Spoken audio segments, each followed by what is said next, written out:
Bayangkan, di hari yang seharusnya paling bahagia bagi sepasang pengantin, justru berubah menjadi mimpi buruk yang tak pernah terbayangkan. Bayangkan seorang wanita muda, berdiri anggun dalam balutan gaun putih, senyumnya masih belum sepenuhnya luruh saat tiba-tiba, di tengah gegap gempita pesta, tubuhnya disiram air cucian piring yang bau dan kotor, disaksikan oleh ratusan pasang mata tamu undangan. Air mengalir membasahi rambut dan wajahnya, menyisakan tatapan terkejut, malu, dan hancur dalam sekejap. Dan yang lebih menyakitkan, tangan yang menyiram itu adalah tangan ibu dari suaminya sendiri. Mertua yang seharusnya memeluk justru mempermalukan. Di hari pernikahan, di depan semua orang, harga dirinya dihempas tanpa ampun. Apa yang sebenarnya terjadi? Siapa wanita muda itu? Dan mengapa ibu mertua tega melakukan hal sekejam itu? Namun sebelumnya, bagi yang beragama Islam, mari tinggalkan sholawat di komentar, agar sholawat ini menjadi saksi kita di akhirat kelak. Jangan lupa juga like dan share cerita ini ke teman ataupun keluarga terdekat kita, untuk membantu menyebarkan dakwah Islam dalam bentuk cerita. Semoga Anda mendapatkan pahala yang setimpal karena sudah subscribe, like, komen dan membagikan cerita ini. Sekarang mari kita lanjut ke ceritanya. Namanya Raras. Usianya baru 22 tahun. Gadis lugu dari kampung kecil di pinggiran kota yang hidup sederhana bersama ibunya yang sudah renta.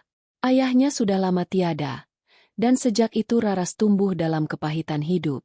Tapi ia kuat. Ia perempuan yang tak pernah mengeluh, yang memilih tersenyum saat dunia bahkan tak memberinya alasan untuk tertawa. Hingga suatu hari, datanglah Dani, lelaki mapan yang tinggal di kota, membawa lamaran dan harapan. Dani mencintainya dengan tulus. Mereka berkenalan saat sama-sama menjadi relawan di sebuah kegiatan sosial. Raras tak menyangka bahwa lelaki itu benar-benar ingin menikahinya. Namun cinta tak selalu mudah. Sejak awal, ibu Dani, yang bernama Bularas, sudah menolak mentah-mentah niat putranya. Ia menganggap Raras tak punya apa-apa. Hanya lulusan SMA, anak kampung, hidup miskin, tak selevel dengan anak semata wayangnya. Tapi Dani bersikeras. Ia ingin menikahi Raras, dan siap menanggung segala resiko.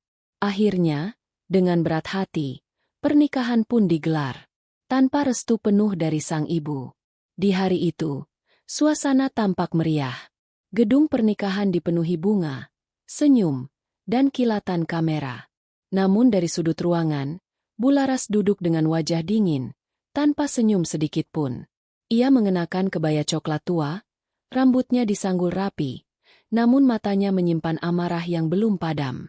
Lalu, ketika sesi makan dimulai dan tamu-tamu mulai menyantap hidangan, Bularas menghilang sebentar ke area dapur. Tak ada yang tahu apa niatnya. Tak ada yang curiga. Beberapa saat kemudian, ia kembali membawa sebuah baskom besar berisi air cucian piring yang kotor dan berbau. Raras yang saat itu berdiri bersama Dani di depan panggung dekorasi, sedang melayani tamu yang hendak berfoto, tiba-tiba tersentak. Air itu disiramkan tepat ke wajah dan tubuhnya. Baskom pun dilempar ke lantai dengan keras, menciprati sebagian tamu. Semua mata langsung tertuju ke arah panggung. Terdengar jeritan kecil, gelas-gelas yang jatuh, dan suara bisik-bisik yang mulai menggelegak. Perempuan kampung kayak kamu gak pantas berdiri di sana. Suara Bularas menggema lantang. Gak tahu malu. Miskin. Berani-beraninya nikah sama anakku. Raras membeku. Tubuhnya basah kuyup. Wajahnya tertunduk. Ia tak bisa berkata apa-apa. Lidahnya keluh. Matanya mulai berair. Tangannya gemetar menahan malu dan sakit hati. Tamu undangan terdiam. Beberapa dari mereka mulai berdiri dan meninggalkan ruangan. Anak-anak kecil menangis ketakutan. Musik pernikahan terhenti. Semuanya jadi hening mencekam. Namun dari kerumunan, terdengar langkah tergesa. Dani berlari menghampiri istrinya. Tanpa banyak bicara, ia langsung memeluk tubuh Raras yang dingin dan gemetar. Ia menatap ibunya dengan mata tajam dan rahang mengeras. Ibu keterlaluan. Itu saja yang ia ucapkan sebelum menggandeng Raras dan membawanya turun dari pelaminan. Bularas masih berteriak di belakang mereka, tapi tak lagi ada yang mendengar. Semua sudah terdiam. Beberapa tamu menunduk. Beberapa lainnya mengambil handphone dan mulai merekam. Dunia yang semula indah, kini berubah jadi medan luka yang tak terobati. Dan sejak hari itu, semuanya tidak pernah sama lagi. Air hujan turun perlahan di sore hari yang mestinya ditutup dengan tawa bahagia. Tapi di dalam mobil yang melaju meninggalkan gedung pernikahan, hanya terdengar isak tangis Raras yang tak bisa ia bendung lagi. Gaun pengantinnya masih basah. Bulir air cucian piring yang disiramkan ibu mertuanya tadi masih terasa dingin menempel di kulitnya, seolah memperpanjang rasa malu yang menusuk ke dada. Dani menggenggam tangan istrinya erat. Ia tak bicara. Wajahnya tegang menahan amarah. Kedua matanya merah, bukan karena tangis, tapi karena marah pada ibunya sendiri. Raras tak bisa berkata apa-apa. Ia hanya menunduk, menangis dalam diam. Dada sesaknya tak tahu harus dibuang kemana. Hari yang ia tunggu-tunggu sejak kecil berubah menjadi mimpi buruk yang tak ada habisnya. Bahkan ia tak sempat menikmati rasa sah menjadi seorang istri. Mobil berhenti di sebuah rumah kontrakan kecil yang sudah disiapkan Dani. Hanya rumah sederhana dengan pagar besi dan ket tembok yang mulai pudar. Tapi niat Dani jelas. Membangun rumah tangga dengan cinta, bukan harta. Dani membantu Raras turun dari mobil. Ia membuka pintu, memeluknya sekali lagi, lalu membimbingnya masuk. Sampai malam, tak ada suara. Raras hanya duduk diam di ujung ranjang, masih mengenakan gaun pengantinnya yang kini mulai kering tapi menyisakan bau yang menusuk. Dani datang dengan handuk dan pakaian ganti. Ia jongkok di hadapan Raras dan berkata pelan, "Maafkan aku, sayang. Seharusnya aku melindungimu sejak awal." Raras hanya menggeleng pelan. "Aku nggak nyangka di depan semua orang. Mas, aku dihina kayak gitu." Dani meraih wajahnya, mengusap air matanya. "Aku janji, aku akan jaga kamu. Mulai sekarang, kamu gak sendirian lagi." Raras menggigit bibirnya, menahan tangis yang hampir meledak lagi. Tapi kali ini, bukan karena sakit, melainkan karena perasaan dicintai oleh laki-laki yang benar-benar memilihnya. Namun di sisi lain kota, tepat di rumah besar milik Bularas, badai amarah belum mereda. Bularas mondar-mandir di ruang tamu, melemparkan kotak hantaran yang tadi pagi ia terima dengan kesal. "Perempuan miskin itu bikin aku malu. Di depan tamu-tamu, dia benar-benar berani." Pak Roni, suaminya, hanya duduk terdiam sambil menatap kosong ke televisi yang menyala tanpa suara. Ia tahu, Bularas adalah wanita keras kepala. Ia juga tahu, perbuatan istrinya tadi siang bukan sekadar kemarahan spontan, tapi dendam yang sudah disimpan sejak awal Dani membawa Raras ke rumah. Dani sekarang makin ngelawan. Demi perempuan rendahan itu, gak bisa dibiarkan. Suara Bularas nyaring, seperti cambuk yang mencambuk malam. Pak Roni hanya menghela napas. Ia tak setuju dengan cara istrinya, tapi ia juga tak punya kuasa untuk melawan. Ia tahu, perempuan itu tak bisa dikalahkan dengan logika. Di sisi lain, malam makin larut. Hujan reda. Raras akhirnya tertidur dalam pelukan Dani setelah tangisnya perlahan habis. Namun di benaknya, luka hari itu belum selesai. Ia belum tahu apa yang akan terjadi esok hari. Tapi satu hal yang pasti, bayangan Bularas belum akan pergi dari hidup mereka. Dan benar saja. Keesokan paginya, ketika matahari baru muncul malu-malu di balik awan, ketukan keras mengguncang pintu kontrakan mereka. Dani yang masih setengah mengantuk langsung berdiri. Raras yang sedang memasak mie instan untuk sarapan, terdiam mematung. Suasana mendadak tegang. Ketukan itu bukan ketukan biasa. Itu dentuman kemarahan. Seolah yang berdiri di depan pintu adalah badai yang siap menghancurkan lagi. Tanpa membuka pintu, Dani bisa menebak. Suara itu adalah suara yang paling ia hindari sejak kemarin. Suara yang seharusnya tak pernah datang hari ini. Dan ketika pintu dibuka, di sanalah Bularas berdiri. Matanya menyala. Wajahnya tak berubah sedikit pun sejak kemarin. Tanpa salam, tanpa maaf. "Dani, keluar kamu. Aku mau ngomong. Sekarang juga." Raras melangkah mundur, Tubuhnya mulai gemetar lagi. Luka kemarin seakan dibuka paksa. Tapi kali ini, bukan hanya hatinya yang diserang, melainkan rumah tangganya yang baru seumur jagung. Dan badai belum benar-benar dimulai. Pintu kontrakan kecil itu terbuka lebar. Angin pagi belum sempat menyejukkan suasana, ketika suara tajam Bularas langsung menyayat udara. "Keluar kamu, Dani. Biar aku ajarin kamu cara jadi anak yang tahu diri." Wajahnya merah padam. Nafasnya memburu. Mata itu bukan mata seorang ibu yang terluka, melainkan mata seorang wanita yang terbakar harga diri, karena anak semata wayangnya tak menuruti kehendaknya. Dani berdiri di ambang pintu, menahan tubuhnya agar tak meledak. Di baliknya, Raras bersembunyi setengah badan di balik dinding dapur kecil. Ia menggenggam sudut bajunya sendiri, mencoba menahan gemetar yang mulai merambat ke seluruh tubuh. "Apa ibu gak capek? Masih kurang puas mempermalukan istri saya kemarin?" Dani berbicara dengan nada dingin, tapi matanya menahan bara. Bularas tertawa sinis. "Istri? Kamu masih mau nyebut perempuan kampung itu istri? Setelah bikin malu keluarga kita kayak gitu? Setelah bikin tamu-tamu pulang dengan bisik-bisik hinaan?" Raras menarik napas dalam-dalam. Suara itu, suara yang kemarin menampar batinnya, kembali bergema di telinganya. Ia mencoba menutup telinga, tapi suara itu terlalu tajam untuk bisa diabaikan. "Saya menikah bukan buat menyenangkan tamu, Bu. Saya menikah karena saya cinta dia." "Cinta?" Bularas mendesis. "Cinta kamu itu buta. Kamu gak lihat siapa dia? Gak punya latar belakang, gak punya apa-apa. Bahkan make up di hari pernikahan aja kayak pengantin di kampung kelurahan." Raras terhuyung satu langkah. Ucapannya menusuk, lebih dari siraman air cucian kemarin. Tapi Dani segera berdiri di depan tubuh istrinya, membentengi dengan seluruh harga dirinya sebagai suami. "Cukup, Bu. Saya sabar kemarin karena masih anggap ibu sebagai orang tua. Tapi kalau hari ini ibu datang hanya untuk menghina istri saya lagi, silakan pulang. Rumah ini bukan tempat untuk kebencian." Bularas tertawa keras. "Kamu berani usir ibumu sendiri? Demi perempuan itu? Demi perempuan yang saya cintai? Iya. Ibu bukan Allah yang menentukan hidup saya. Dan saya gak akan diam saat istri saya dilukai terus-menerus." Bularas menatap anaknya dengan mata berkaca. Bukan karena sedih, tapi karena harga dirinya tercabik.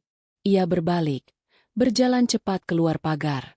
Tapi sebelum pergi, ia membentak sekali lagi. "Ingat, Dani, kamu akan nyesel. Kamu pilih perempuan ini. Kamu buang keluargamu sendiri. Kamu bukan anakku lagi." Pintu ditutup keras. Suara langkah kaki menjauh dari teras. Tapi luka yang ditinggalkan tak mudah dihapus. Raras terduduk di lantai. Tubuhnya lemas. Tangannya menutupi wajah. Dani menghampirinya, memeluknya dari belakang. "Maaf, semua ini karena aku," ucap Raras pelan. "Jangan bilang gitu. Ini bukan salah kamu. Ini semua karena ibu gak pernah bisa menerima keputusan kita." Raras menangis dalam pelukan Dani. Tangis yang sama seperti malam kemarin, tapi kini lebih dalam. Karena hari ini, bukan hanya dirinya yang disakiti, tapi juga suaminya yang ditinggalkan ibunya sendiri. Hari itu mereka berdua diam. Tak ada televisi yang menyala. Tak ada musik. Hanya suara kipas angin yang menderu dan detak jam dinding yang lambat. Tapi malam belum selesai. Di luar sana, di rumah besar Bularas, angin kencang mulai bertiup. Awan gelap menggulung pelan. Dan seekor anjing liar yang sejak tadi berkeliaran di sekitar halaman rumah, menatap geram dari balik semak. Bularas baru saja sampai di teras. Wajahnya masih marah. Tapi langkahnya terhenti saat suara geraman menggema dari arah pagar. Seekor anjing. Gigi-giginya terbuka. Lidahnya menjulur. Matanya liar. Dan tanpa aba-aba, anjing itu menyerang. Malam itu langit mendung. Petir sesekali menyambar jauh di ujung barat, memantulkan kilatan cahaya di kaca jendela rumah besar milik Bularas. Suasana rumah itu sunyi. Pak Roni sudah masuk kamar sejak azan Isya. Memilih tidur lebih awal karena lelah menahan hati yang terus bergemuruh sejak pesta pernikahan kemarin. Tapi tidak dengan Bu Laras. Ia duduk sendirian di ruang tamu, masih dengan raut marah yang belum reda. 2 cangkir teh di meja sudah dingin sejak tadi. Tak satu pun disentuh. Dari dalam matanya, terlihat jelas betapa harga dirinya tercabik oleh anaknya sendiri. Ia merasa direndahkan. Dipermalukan, bukan oleh dunia, tapi oleh darah dagingnya sendiri. Dani, kamu itu sudah dibutakan perempuan miskin. Gak tahu diri. Gumamnya dengan suara serak penuh dendam. Tapi tiba-tiba, terdengar suara berisik dari halaman depan. Seperti ranting patah. Seperti tanah diinjak-injak sesuatu. Awalnya Bu Laras tak menggubris. Ia pikir mungkin kucing atau tikus. Tapi suara itu makin lama makin dekat, makin kasar, dan kemudian terdengar geraman berat. Suara dari makhluk yang bukan sekadar liar, tapi buas. Dengan rasa penasaran bercampur risau, Bu Laras berdiri dan membuka tirai jendela. Seketika tubuhnya terhentak ke belakang. Seekor anjing besar, bulu kusut, mata merah menyala, gigi terbuka lebar. Berdiri hanya beberapa langkah dari pagar rumah. Anjing itu menatap lurus ke arah rumah, seperti tahu siapa yang ada di dalamnya. Astagfirullah, desis Bu Laras. Tapi bibirnya gemetar, bukan karena zikir, melainkan karena takut. Ia bergegas mengambil sapu, membuka pintu depan perlahan, lalu berteriak, "Hus! Pergi sana, anjing gila!" Anjing itu menggonggong keras, namun tak mundur. Justru mendekat. Langkahnya pelan, tapi matanya semakin tajam. Bu Laras mulai mundur, tapi rasa gengsi membuatnya bertahan di depan pintu. "Pergi kau! Pergi!" Dan detik berikutnya, semuanya terjadi begitu cepat. Anjing itu melompat tinggi, menerjang pagar yang terbuka sebagian. Tubuh Bu Laras terdorong ke belakang. Kakinya terpleset, dan sebelum sempat menjerit, gigi tajam itu sudah menancap di betis kirinya. "Ah! Tolong! Astagfirullah!" Jeritan Bu Laras mengguncang rumah. Pak Roni yang mendengar teriakan dari dalam kamar langsung berlari keluar. Dilihatnya istrinya tergeletak di teras. Tubuhnya digerayangi anjing liar yang mengamuk seperti kerasukan. Tanpa pikir panjang, Pak Roni mengambil tongkat kayu dan memukul anjing itu sekuat tenaga hingga akhirnya lari tunggang langgang ke arah kebun belakang. Tubuh Bu Laras menggigil hebat. Luka di betisnya mengeluarkan darah. Giginya gemeretak, bukan hanya karena sakit, tapi karena panik, karena syok, dan karena takut. Beberapa tetangga mulai berdatangan. Lampu rumah-rumah di gang mulai menyala. Keramaian kecil terjadi di malam yang mencekam itu. Bu Laras digigit anjing. Astagfirullah. Itu anjing gila, Bu. Harus cepat ke puskesmas. Bisa kena rabies. Pak Roni memapah istrinya masuk ke dalam mobil.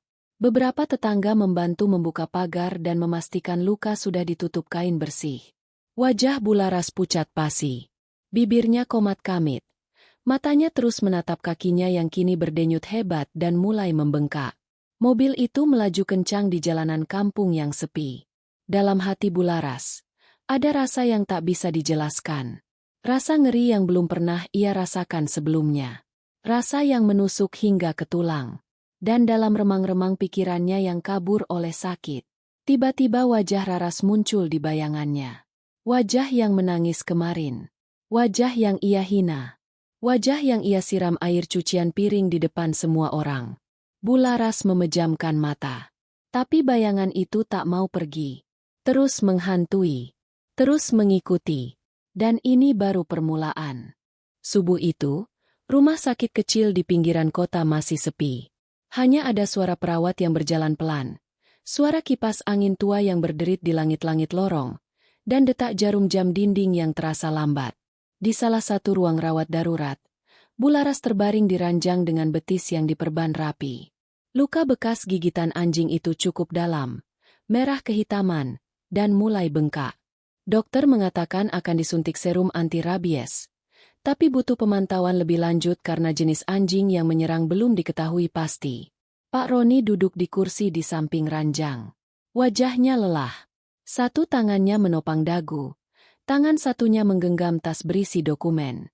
Bu Laras tak bicara. Pandangannya kosong menatap langit-langit. Namun dari raut wajahnya, terlihat jelas. Ada sesuatu yang mengganggu pikirannya lebih dari sekadar rasa sakit. Bukan cuma luka, tapi ketakutan. Perasaan yang menyesakan, tapi sulit diungkapkan. Pagi itu, tubuhnya mulai menunjukkan reaksi.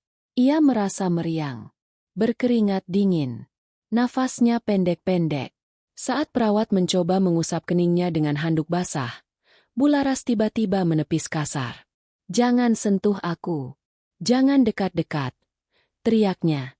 Perawat terkejut. Pak Roni juga kaget. Langsung berdiri. "Bu, ini cuma air, perawatnya cuma mau bantu," ujar Pak Roni tenang. Tapi Bu Laras memalingkan wajah. Matanya membelalak, seperti melihat sesuatu yang menakutkan. Ia mulai gelisah, tubuhnya bergetar, dan saat gelas berisi air minum di atas meja kecil itu disentuhkan ke bibirnya, Bu Laras tiba-tiba menjerit. "Jangan! Jangan kasih aku air. Aku takut." Suara jeritannya menggema keluar ruangan. Beberapa perawat masuk tergesa. Dokter datang dan segera memeriksa tekanan darah serta pupil matanya.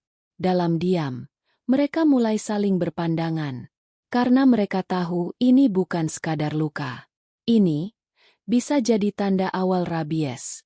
Pak Roni masih mencoba menenangkan. Tapi di sudut hati kecilnya, ia pun mulai merasa aneh. Wajah istrinya pucat. Matanya seolah kosong tapi takut pada bayangannya sendiri. Bahkan saat tubuhnya berkeringat deras, ia menolak disentuh kain basah. Dan malam harinya, gejala itu semakin memburuk. Bu Laras menggigil di ranjang. Nafasnya memburu. Mulutnya mulai berbusa ringan. Dan dari tenggorokannya keluar suara erangan yang tak bisa ia tahan. Ia seperti melihat sesuatu yang tak terlihat oleh orang lain. Matanya terus bergerak ke kiri dan ke kanan, seperti dikejar sesuatu. Kadang ia berteriak keras, kadang merintih dalam bisikan. "Ampun, jangan ganggu aku, jangan dekati aku." Suaranya lirih, namun memohon. Pak Roni menatap istrinya dalam kebingungan. Ia bukan hanya melihat seorang wanita yang sedang sakit, tapi seperti melihat seseorang yang sedang dihantui oleh perbuatannya sendiri. Dan saat dini hari menjelang, dalam remang lampu rumah sakit, Bu Laras mulai menyebut nama seseorang.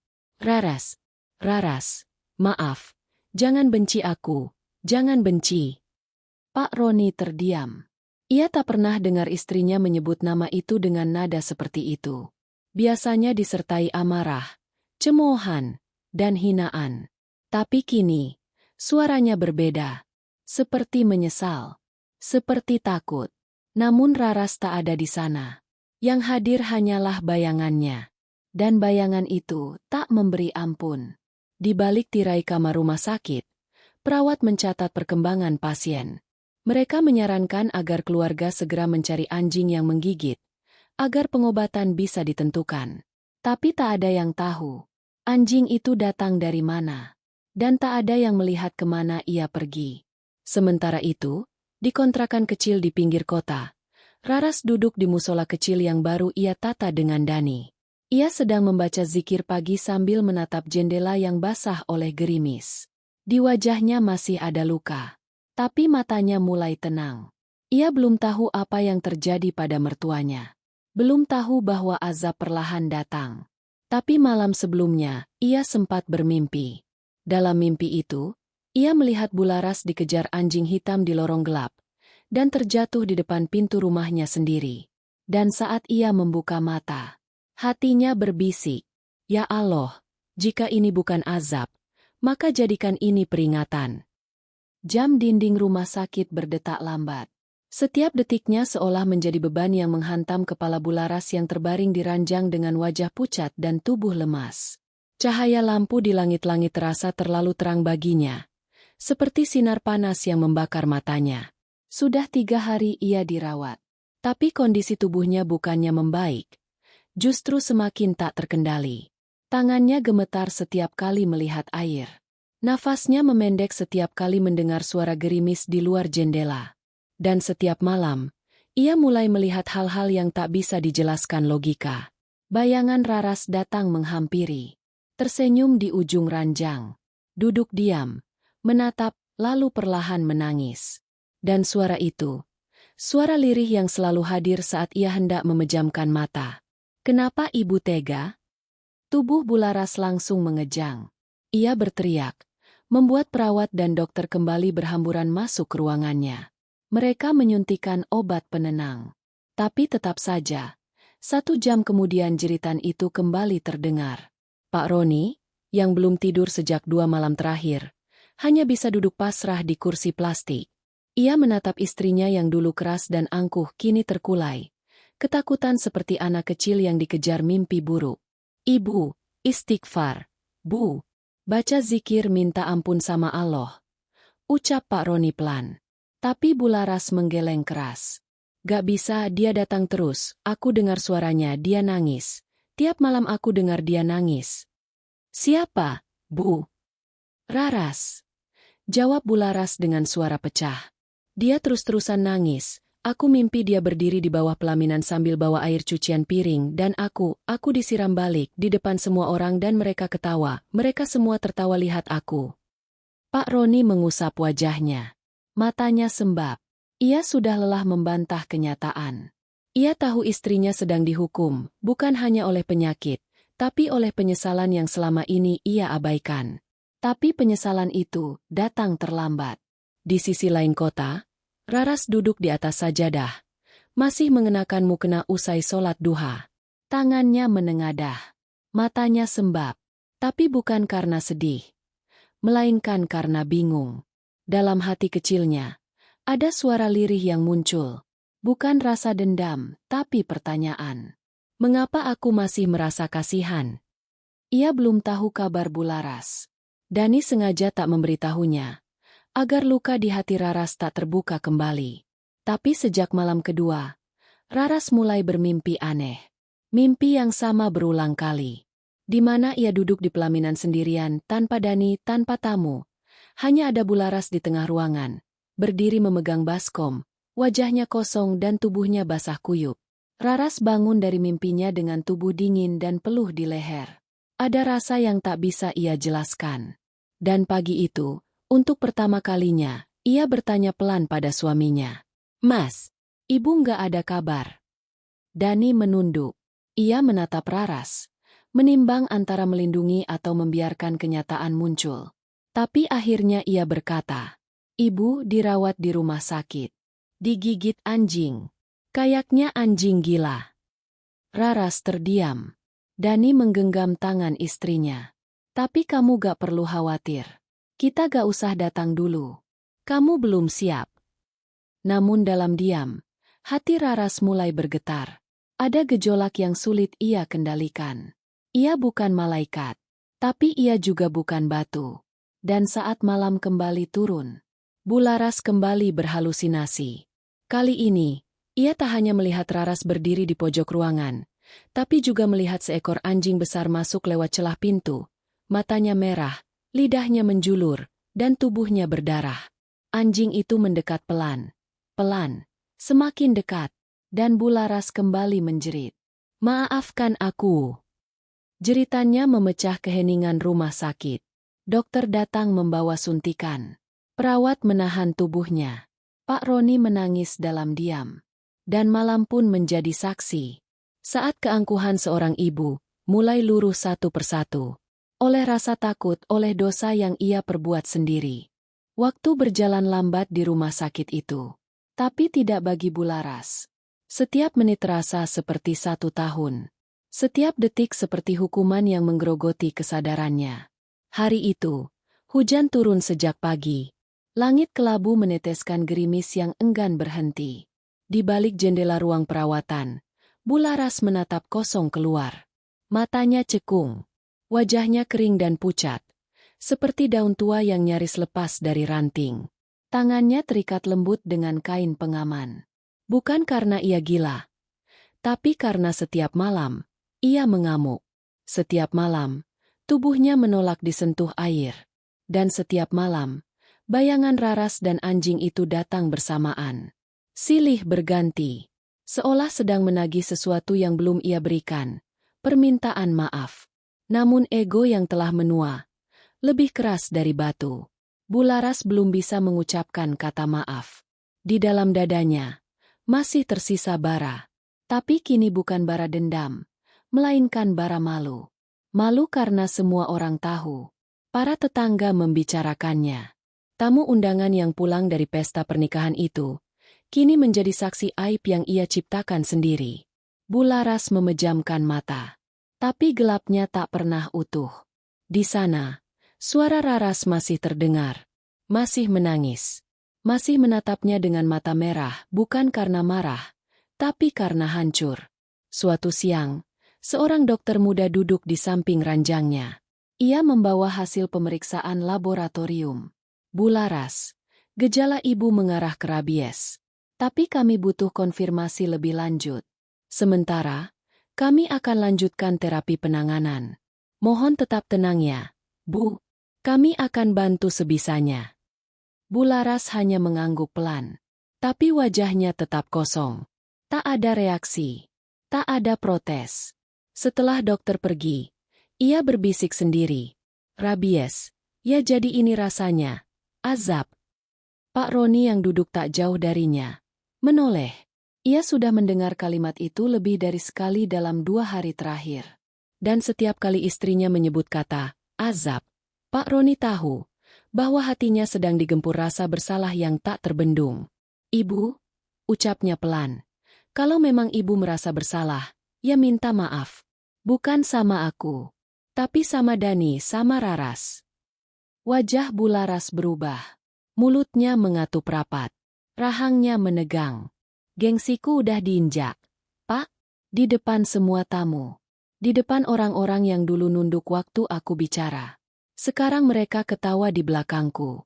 Dan perempuan itu duduk di pelaminanku, di rumahku, seolah dia pemenangnya. Bukan dia yang menang, Bu. Pak Roni menghela napas. Tapi ibu yang kalah. Ibu kalah melawan diri sendiri. Mata Bularas memanas. Tapi air matanya tak bisa jatuh. Ia terlalu kering. Terlalu kaku untuk menangis. Tapi dalam hatinya, sesuatu sedang retak. Malam harinya, Dani datang diam-diam. Ia duduk di lorong rumah sakit, menunggu kabar dari perawat. Ia tak masuk ke kamar. Hanya ingin memastikan ibunya masih hidup. Raras tak diajak. Ia masih belum kuat jika harus bertatap muka. Perawat keluar dari ruang rawat. Dani bangkit. Bagaimana kondisi ibu saya? Tanyanya pelan. Perawat menatapnya dengan ragu. Fisiknya lemah. Tapi yang lebih berat mungkin batinnya. Mas. Bularas sering bicara sendiri. Menangis. Kadang memanggil nama istri Mas. Dani terdiam. Hatinya mencelos. Ia tak tahu harus sedih, marah, atau iba. Ia menatap pintu ruang rawat itu. Di baliknya, ada seorang ibu yang dulu mengasuhnya, tapi kini telah menjadi asing. Bukan karena tak lagi sayang, tapi karena luka yang dibuatnya sendiri tak bisa dijahit oleh waktu. Lalu, Dani memutuskan pergi. Ia belum siap masuk. Belum hari ini. Dan di dalam kamar, Bularas kembali memejamkan mata. Tapi tak bisa tidur. Di kepalanya, terdengar suara percikan air. Bau sabun cuci piring, gaun putih yang basah, dan jeritan dirinya sendiri saat dikejar anjing. Dalam ruang sempit itu, tak ada siapa-siapa. Tapi Bularas merasa, ia sedang dihukum dalam kesepian yang abadi. Pagi itu, sinar matahari hanya tembus separuh ke dalam ruangan. Tirai jendela rumah sakit dibiarkan setengah terbuka. Udara dingin menyelinap masuk, membawa aroma antiseptik dan ketakutan yang tak kasat mata. Bularas terbaring seperti kemarin-kemarin. Tapi kali ini, tubuhnya lebih lemah. Pandangannya makin kabur. Bibirnya kering dan mulai pecah. Nafasnya kadang tertahan, seolah ada yang menahan dari dalam dada. Ia tidak lagi menjerit, tidak lagi mengamuk. Tapi bukan karena sembuh. Karena kini ia kelelahan. Dan rasa takut itu berubah jadi bisikan lirih yang tak henti memukul kepalanya. Ya Allah, ini balasan karena aku zalim. Namun air mata itu tetap tidak jatuh. Matanya terlalu keras selama ini untuk tahu cara menangis. Ia hanya bisa menunduk. Berkali-kali menatap selimut putih yang menutupi tubuhnya. Ia ingin bangun. Ia ingin berdiri. Ia ingin wudhu, sholat, lalu bersujud. Tapi tubuhnya menolak. Tangannya bergetar. Kakinya kaku. Dan setiap kali air dibawa oleh perawat, tubuhnya kembali kejang. Jangan bawa air, jangan dekatkan padaku, aku takut. Bisiknya pelan. Perawat hanya bisa mengangguk dan memundurkan diri. Mereka mulai tahu bahwa luka Bularas bukan cuma karena gigitan anjing, tapi karena gigitan rasa bersalah yang tak bisa disuntik obat. Siang itu, Bularas meminta sesuatu yang tak pernah ia minta seumur hidupnya. Pak, tolong panggilin Ustadz. Suaranya lemah, hampir tak terdengar. Pak Roni tersentak. Ia menoleh, memastikan ia tidak salah dengar. Tapi benar, Bularas memintanya sendiri. Tak dipaksa, tak disarankan. Ia yang memohon. Dan 2 jam kemudian, datanglah seorang ustadz muda dari masjid dekat rumah sakit. Ia datang dengan baju koko putih dan peci bersih. Senyumnya hangat, matanya teduh. Tapi begitu masuk ruang rawat dan melihat kondisi Bularas, ia langsung tahu bahwa ini bukan hanya soal penyakit. Ustadz itu duduk di samping ranjang. Ia menatap Bularas lembut. Ibu, saya bukan siapa-siapa. Saya hanya datang untuk mengingatkan bahwa pintu taubat Allah itu tak pernah tertutup. Bularas membuka mata perlahan. Suaranya parau. Kalau pintunya belum tertutup, kenapa saya nggak bisa sujud? Ustadz itu tersenyum. Karena hati ibu masih belum ikhlas sepenuhnya. Kalau ibu mau benar-benar sujud, mulailah dari melepaskan semua yang ibu genggam. Gengsi, dendam, harga diri. Semua itu yang mengikat tubuh ibu. Bukan rabies. Kalimat itu menghantam seperti palu. Bularas menutup mata. Dada kirinya terasa sesak. Bukan karena penyakit, tapi karena ia merasa terlalu banyak yang ia pertahankan selama ini. Terlalu tinggi ia berdiri, dan terlalu keras ia membangun tembok antara dirinya dan manusia lain. Ia mengangkat tangannya pelan, lalu berbisik. Kalau aku minta maaf sama dia, masih ada pintunya? Ustadz itu menjawab, selama nafas masih ada, pintu itu belum tertutup. Bahkan jika hanya bisa dengan lirih, Allah Maha mendengar. Bularas menangis. Akhirnya, setelah sekian hari, air matanya pecah. Luruh. Mengalir begitu deras dari mata yang selama ini angkuh menatap dunia. Tapi suara tangis itu terdengar sampai lorong. Dan di luar, tanpa Bularas tahu, Dani berdiri. Ia datang kembali hari itu, diam-diam, setelah mendengar kabar dari Pak Roni bahwa ibunya ingin bertemu Ustadz. Tapi kali ini, ia tak sendiri. Di sebelahnya, berdiri Raras, dengan kerudung putih dan wajah yang menegang. Raras mendengar tangis itu. Tangis dari dalam ruang sakit. Tangis dari perempuan yang dulu menghancurkan hari terindah dalam hidupnya. Ia menggenggam tangan Dani erat. Nafasnya naik turun. Hatinya gemetar. Tapi langkah kakinya tak bergeser. Ia berdiri di sana. Bersiap untuk masuk. Atau mungkin untuk memaafkan. Langkah kaki terdengar di lorong rumah sakit. Pelan, hati-hati, dan berat. Dani berjalan mendampingi Raras menuju pintu ruang rawat. Tangannya meremas jemari istrinya, seolah ingin mengatakan bahwa semuanya akan baik-baik saja. Tapi Raras tahu, tidak ada yang benar-benar baik setelah hati dirobek oleh orang yang seharusnya melindungi. Sebelum pintu dibuka, Raras menarik napas panjang. Tubuhnya dingin, tapi jiwanya lebih siap dari sebelumnya. Ada suara dalam hati yang berkata, jika ini harus terjadi, maka biarlah aku yang menyelesaikannya. Pintu terbuka perlahan. Aroma obat segera menyeruak. Lampu ruangan redup. Dan di sana, terbaring Bularas. Wajahnya sangat berbeda dari wanita yang pernah menyiramnya dengan air cucian piring. Tak ada lagi sorot tajam. Tak ada bibir sinis. Yang tersisa hanyalah kulit pucat, tubuh kurus, dan mata sayu yang langsung membelalak saat melihat siapa yang berdiri di depan ranjang. Raras, perempuan yang dulu ia hina, kini berdiri di hadapannya dengan mata sembab, tapi bukan karena dendam. Bu Laras terdiam. Bibirnya terbuka. Tapi suara tak keluar.